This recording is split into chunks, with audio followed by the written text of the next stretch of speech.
ओहो मैडम।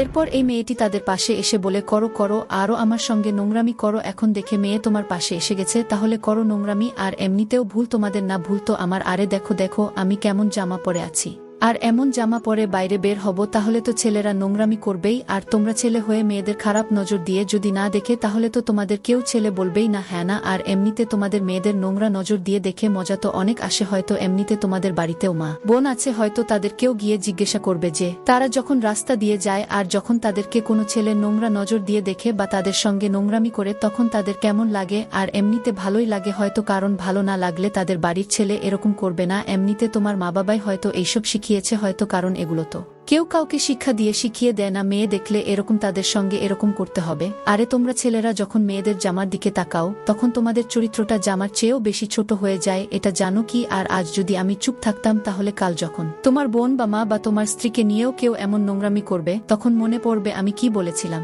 আর একটা কথা মনে রেখো, সমাজের নোংরামি মেয়েদের জামায় নয়, ছেলেদের মাথার ভেতর। আমি ভেবেছিলাম চুপ থাকলেই সব মিটে যাবে, কিন্তু এখন মনে হচ্ছে চিৎকার করলেই কিছু বদলাবে। তো বন্ধুরা, মনে রাখবেন, চুপ থাকাটা সবসময় শান্তি আনে না, বরং অনেক সময় চুপ থাকলেই অন্যায় বাড়ে। তাই অন্যায় দেখলে প্রতিবাদ করুন আর পাশে দাঁড়ান, কারণ সমাজ বদলায় তখনই যখন একজন সাহস করে মুখ খোলে।